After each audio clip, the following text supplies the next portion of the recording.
이제 제가 설교하겠습니다. 예. 많은 분들이 목사가 설교 짧게 한다면 안 믿어요.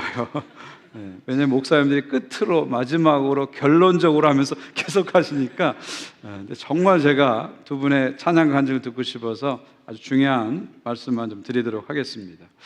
제가 몇 년 전에 한국 가가지고 이제 돌아오는데 비행기 시간이 좀 남았어요. 그래서 공항에서 시간이 있어가지고 인천공항 서점에 가서 책을 이렇게 보는데 한 권의 책이 눈에 딱 들어왔어요. 바로 이 책입니다. 행복의 조건, 행복의 조건. 이 책은 제목 그대로 행복 연구소입니다. 행복에 대한 연구소예요. 어떻게 인간이 행복할 수 있을까? 어떤 조건이 갖춰지면 인간이 행복할까? 이것을 연구한 책입니다. 근데 이 책의 특이한 건 뭐냐면 이 책의 연구가 1938년에 시작된 거예요. 1938년에. 그래서 그 당시에 하버드 대학의 2학년 학생들을 한 집단으로 모으고요. 그 다음에 하버드 대학이 있는 보스턴의 가장 빈민가에 비슷한 또래들을 한 집단으로 모여서 이 두 집단 합쳐서 724명을 대상으로 72년간 행복 연구를 한 거예요. 그러니까 1, 2년 한 게 아니라 72년간 연구를 한 겁니다.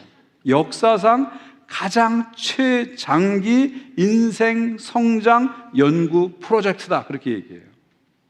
그래서 이 책에서 이 연구의 결과들을 소개하고 있는데요. 특별히 조지 베일런타는 교수님, 이 연구의 지금 현재 책임자고 하버드 의대 교수님인데, 이분이 이 책에서 인간이 행복하기 위해서는 한 7가지 조건들이 필요하다 하면서 이야기를 합니다.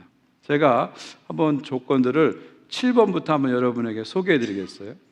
첫 번째는 뭐냐면 알맞은 체중. 갑자기 왜 웃으세요? 자꾸 배를 가리게 되잖아요, 제가. 알맞은 체중. 자기 몸에 알맞은 체중. 그게 몇 킬로인지는 아무도 모르죠. 알맞은 체중. 두 번째가 여섯 번째가 운동. 그냥 운동이 아니라 주 4회 1시간 정도 꾸준히 운동하는 거. 그 다음에 다섯 번째가 금주, 술을 안 먹지 않는 거. 먹어도 적당히 먹는 거. 그 다음에 네 번째가 금연. 여기까지 4가지는 주로 몸의 건강과 관련된 행복의 조건들이죠. 세 번째가 뭐냐면 좋은 관계, 좋은 관계예요. 그러니까 돈이나 명예가 인간에게 행복을 주는 것이 아니라 good relationship, 좋은 관계가 행복을 준다는 거죠. 이 말은 그냥 내 주변에 사람이 많아야 돼, 내 주변에 친구가 많아야 돼, 그런 뜻이 아니고요. good and close relationship, 좋고 친밀한 관계를 맺어야 된다는 거죠. 특히 결혼하신 분들에게는 이제 배우자의 관계가 아주 중요하다고 그렇게 말합니다. 특별히 노년으로 갈수록 이 배우자와의 관계가 아주 건강과 행복에 중요하다고 이 책에서 여러 가지 데이터를 제시하고 있더라고요. 그래서 저도 저의 인생의 행복은, 저의 남은 인생의 행복은 두 분에게 달려있다 굳게 믿습니다. 한 분은 하나님, 한 분은 마눌님. 하나님과 마눌님을 잘 제가 섬겨야 되겠다 늘 생각하는데 이 책이 그런 얘기를 하고 있더라고요. 두 번째는 지속적인 교육. 그래서 우리가 학교를 졸업했다고 배움이 멈추는 게 아니라 계속적으로 배우는 거죠. 새로운 것에 호기심을 갖고 배워가는 지속적인 교육이 행복의 조건입니다.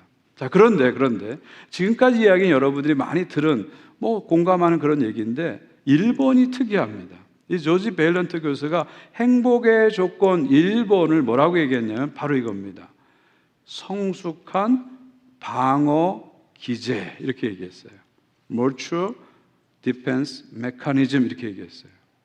이게 뭘까요? 이 방어 기제라는 건 뭐예요? 외부의 고난, 환경에 어려움이 왔을 때 내 삶을 지키기 위해서, 나를 지키기 위해서 이 만들어내는 마음의 어떤 시스템이 방어 기제잖아요.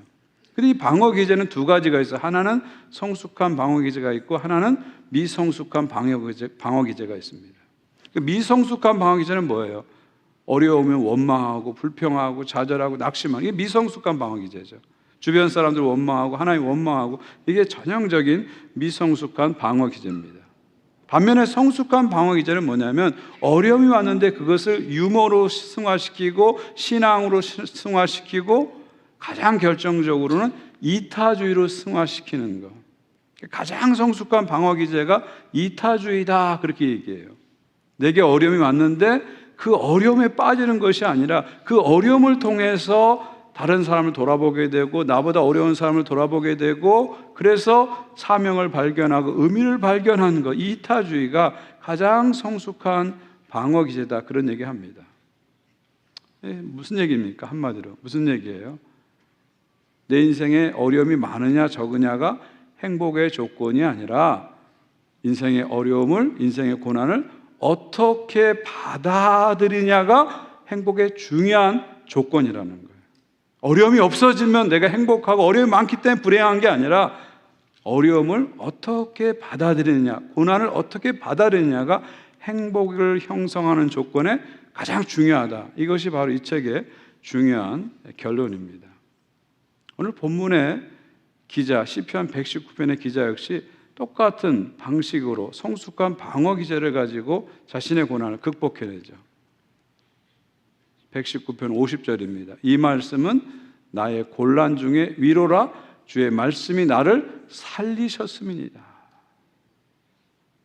결국 이 시인은 뭐예요? 고난이 왔는데, 어려움이 왔는데 그때 뭘 붙잡은 거예요? 하나님의 말씀을 붙잡은 거예요. 그 말씀을 통해서 삶의 의미를 재발견하고 사명을 재발견하고 하나님께 가까이 나간 거예요.